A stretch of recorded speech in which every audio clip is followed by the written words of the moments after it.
Quand j'ai entendu parler de Wim Hof la première fois, j'ai cru qu'on me parlait d'un véritable super-héros. Le mec détient 26 records mondiaux pour des exploits que les scientifiques jugeaient comme fatals. Il a gravi l'Everest en short, torse nu, il a couru un marathon dans le désert du Sahara sans boire une seule goutte d'eau, il a couru un semi-marathon en short, pieds nus, par une température de moins 20 degrés, il a nagé sous la glace sur une distance tellement longue qu'il en a même perdu la vue, ce qui est logiquement impossible.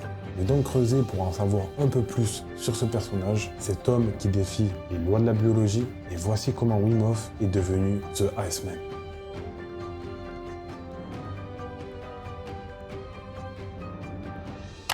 Wim Hof naît en 1959 aux Pays-Bas.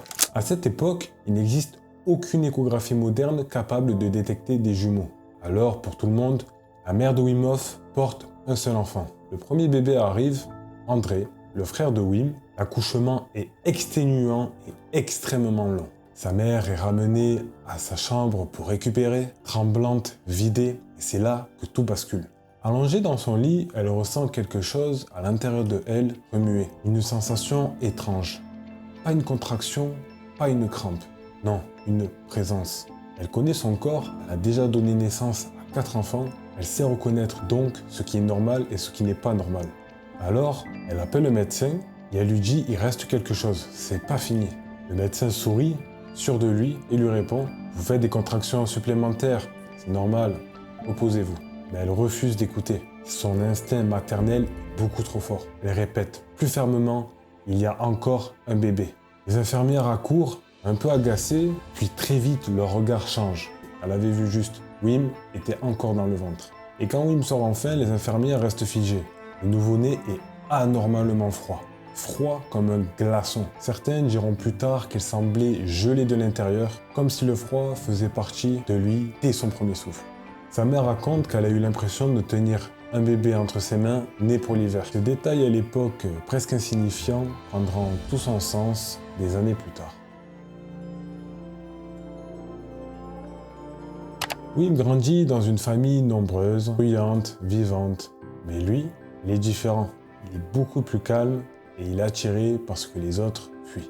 Dès l'enfance, Wim ressent une forme de vide intérieur. Un vide existentiel qu'il ne parvient pas à expliquer. Alors que ses frères jouent dehors, Wim passe son temps à observer et réfléchir. Il est fasciné par le froid dès l'enfance.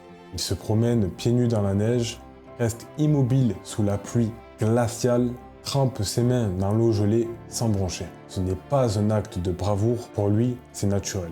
Comme si c'était une maison, une zone de confort que les autres n'auront jamais. Ce rapport au froid deviendra plus tard la base de sa méthode. Et pour l'instant, ce n'est qu'un signe parmi tant d'autres de son étrangeté. À l'adolescence, tout s'intensifie. Wim a 16 ans, il se sent à ce moment-là en décalage avec tout le monde. L'école, l'ennui, les conversations superficielles le fatiguent. Il veut du vrai, du brutal et du sincère. Alors il se met en mode explorateur. Il explore les philosophies orientales, bouddhisme, yoga, la méditation, le végétarisme, l'isolement volontaire. Chaque pratique lui apprend quelque chose, mais aucune ne comble son vide intérieur. Jusqu'au jour où...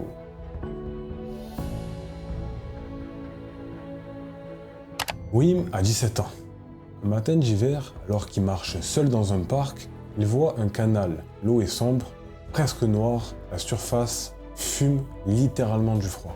Et à ce moment-là, quelque chose s'allume en lui. Sans réfléchir, il enlève son manteau, son t-shirt, son pantalon, il marche jusqu'à l'eau, il entre dans le canal, l'eau glacée explose contre sa peau, mais au lieu de paniquer, il se calme, il observe et il respire. Quelque chose de profond se réveille, un silence intérieur, une paix qu'il n'a jamais connue. Il dira plus tard, le froid m'a parlé. Pas avec des mots, avec des sensations. La sensation d'exister pleinement. Ce jour marque le début de tout. C'est le moment où Wim Hof trouve sa voie.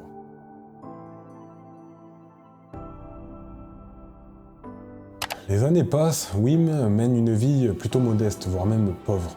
Il vit dans des appartements délabrés, travaille comme postier, jardinier, homme à tout faire.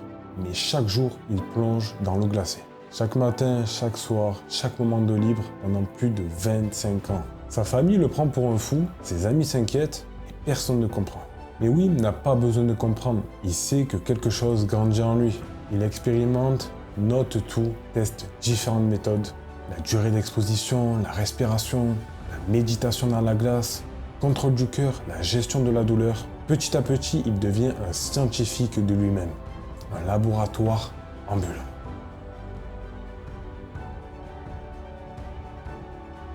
En 1997, Wim a 38 ans. Et à ce moment-là, il se dit « Je vais montrer au monde ce que le corps est capable de faire ». Il participe à un événement où il doit rester longtemps dans l'eau glacée. Les médecins sont présents, inquiets, le public murmure. Wim entre dans la glace, il respire, s'assoit. 5 minutes passent, 10 minutes, 20 minutes. Les médecins paniquent, son cœur devrait s'arrêter. Son corps devrait trembler, il devrait même être en état de convulsion, mais rien. Wim est immobile, calme et presque heureux. À ce moment-là, Wim établit son premier record mondial. Et ce jour-là, il devient The Iceman. Il refait la même chose en 2004, aux Pays-Bas, où il reste alors 68 minutes dans un tube de glace. Et le 26 janvier 2008, à New York, il reste près de 72 minutes dans un conteneur translucide, rempli de glace, battant ainsi son record de 2004 de 4 minutes. Moi perso, le matin, je prends des douches froides, je reste 15 à 30 secondes et je suis congelé. Et puis t'as Wim qui a le temps de faire une petite sieste, il se repose, il est tranquille, hein, il regarde le ciel, les étoiles. Chacun sa routine, j'ai envie de dire. Hein. À partir de ce moment-là, Wim enchaîne. En septembre 2009, Wim se dit pourquoi pas courir un marathon dans le désert du Sahara sans boire une seule goutte d'eau. Il y en a certains, ils prévoient juste de faire un marathon. Lui, il décide de le faire dans le désert et sans boire d'eau. Ensuite, il se dit pourquoi pas escalader l'Everest en short torse nu, qui passe du chaud au froid extrême. Il n'a rien à cirer, Wim. Lui, tout ce qu'il veut, c'est montrer au monde qu'il est capable de faire beaucoup plus que ce qu'on pense. Il court aussi un semi-marathon au-dessus du cercle polaire pieds nus. Il a de nombreux records du monde d'immersion dans la glace. Il est capable de contrôler son système immunitaire devant des scientifiques. Comme si ça ne suffisait pas, il est capable de combattre une infection injectée volontairement dans son corps. Donc les scientifiques lui injectent ça dans son corps et Wim n'éprouve aucun effet. C'est-à-dire que son corps n'a aucun effet secondaire, il n'est pas malade, il va très très bien. Et d'ailleurs, les scientifiques étaient un peu sceptiques et se sont dit que peut-être que Wim avait des capacités, une ADN différente qui pouvaient expliquer cela. Et Wim, il leur a dit, très bien, donnez-moi quelques personnes, je vais leur apprendre ma méthode. Vous verrez que eux aussi n'auront aucun souci avec cette injection volontaire. Wim les prend pendant quelques jours, il leur enseigne sa méthode et effectivement, les personnes se font injecter le virus volontairement et n'éprouvent aucun effet. Le virus, en gros, ne fait rien à leur corps. C'est comme s'ils n'avaient rien du tout. Et c'est à partir de ce moment-là où les scientifiques, même s'ils n'étaient pas trop chauds au départ, il se doit d'avouer que Wim est capable de combattre une infection volontairement. Chaque exploit rend la communauté scientifique plus folle, plus intriguée. Il se demande comment il contrôle sa température interne. Pourquoi son système immunitaire obéit à sa volonté? Comment peut-il influencer son système nerveux autonome? Et les chercheurs découvrent ce qu'ils croyaient impossible. Wim Hof, il peut activer volontairement son système immunitaire. Il peut contrôler son système cardiaque, sa douleur, son stress. Et en plus de tout ça, il peut enseigner sa méthode à n'importe qui. Derrière la légende de Wim se cache un véritable drame. La femme de Wim souffre de véritables troubles mentaux. Une dépression sévère, profonde et destructive. Un jour, elle monte sur le toit d'un immeuble, au 8e étage, et décide de s'y jeter. Wim, à ce moment-là, perd la mère de ses 4 enfants. Ce traumatisme va presque le briser, et on s'imagine bien. Même jusqu'à dire « la douleur m'a transpercé plus violemment que le froid ». La seule chose qui maintient Wim en vie à ce moment-là, c'est ses enfants et le froid. Et le froid à ce moment-là devient alors sa thérapie, son médicament, son refuge. Et c'est là qu'il comprend que le froid ne guérit pas. Le froid révèle, le froid guérit. Il faut savoir que l'exposition au froid prolongé provoque un pic de dopamine, donc l'hormone du plaisir, dans le cerveau, de manière beaucoup plus puissante que le truc blanc que certains se mettent dans le nez.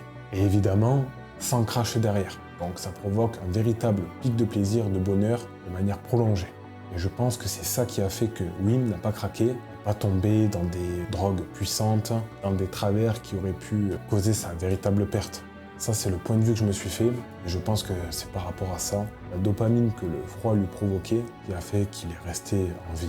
Ça reste à débattre et j'ai hâte d'avoir vos retours par rapport à ça.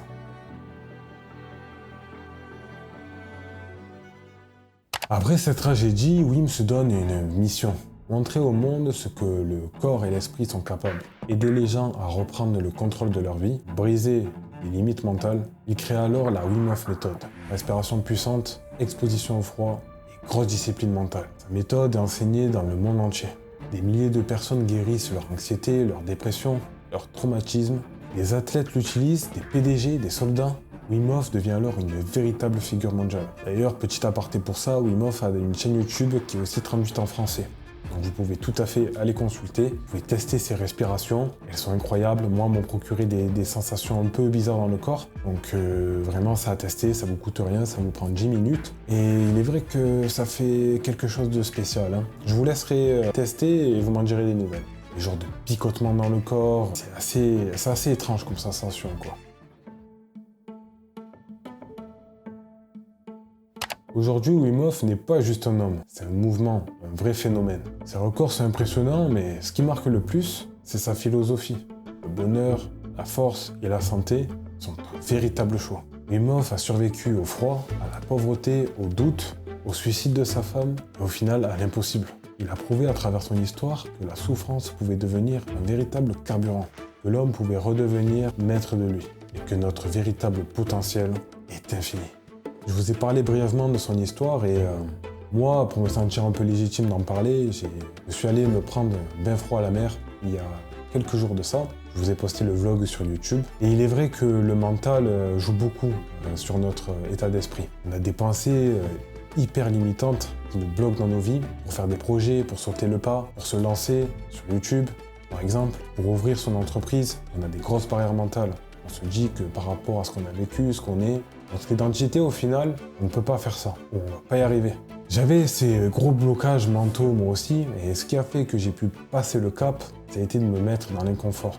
Alors bien évidemment, pour moi, il y a la première partie qui est indéniable, c'est d'aller voir des professionnels, des psychologues, des médecines alternatives, tester ce qui vous correspond. On est tous différents vis-à-vis de ça, mais je pense que ça vaut le coup d'aller consulter des professionnels. Je pense que c'est essentiel de passer par cette étape de développement personnel, d'acheter des bouquins, de livres de développement personnel, de se faire aider, pour ensuite passer ce cap de passer à l'action.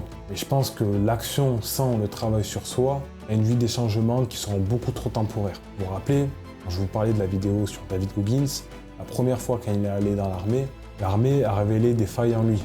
Il n'avait pas bossé, qu'il n'avait pas anticipé, qu'il n'avait pas travaillé, qui a fait qu'il a abandonné. Donc c'est pour ça que je vous dis, c'est essentiel de travailler sur soi pour ensuite utiliser des méthodes. Les méthodes en elles-mêmes sont super bien, l'exposition au froid, faire du sport, courir, la respiration. Mais si un travail sur soi n'est pas véritablement fait, les changements, les actions ne seront pas durables. Moi maintenant, je ne peux pas vous dire d'appliquer la méthode du froid ou le sport ou autre. Je peux juste vous dire d'aller voir des professionnels, d'aller chercher en vous ce qui vous correspond. Il n'y a que vous qui avez la capacité d'avoir du discernement et donc de choisir la méthode qui vous correspond. C'est le petit message que je voulais faire passer. J'espère que cette histoire vous aura inspiré. Il y en aura d'autres par la suite, sur d'autres personnes. Mais en tout cas, Wim Hof, vous avez énormément de contenu sur YouTube. Je vous invite à aller voir, à les consulter si cette histoire vous a plu, mais en savoir un peu plus sur son personnage. Moi, pour ma part, tous les matins, je prends une douche froide. Vous, si vous commencez, vous pouvez d'abord faire les jambes la première semaine, ensuite faire les jambes, le visage, et puis ensuite la troisième semaine, tout le corps. Voilà, ça peut être juste 5 secondes au départ, et puis ensuite accentuer. Ça serait faux de dire que ça va changer votre vie, mais en tout cas, ce que ça va vous apporter, c'est que le matin, vous allez être beaucoup plus réveillé, et vous allez avoir les idées beaucoup plus claires. Beaucoup moins de pensées parasites, et c'est à ça que l'inconfort sert. Quand je vais courir, quand je vais marcher dans la colline, beaucoup moins de pensées parasites, beaucoup moins de pensées inconfortables, beaucoup moins de doutes. Mes pensées sont beaucoup plus claires. Et c'est ce que je retrouve avec la douche froide le matin, avec la course à pied, et un petit peu moins, et un petit peu avec la musculation. Donc si cette vidéo t'a plu, tu peux lâcher un petit pouce bleu. Moi je te dis à la prochaine pour une prochaine vidéo. Prenez soin de vous les gars, et bonne douche froide.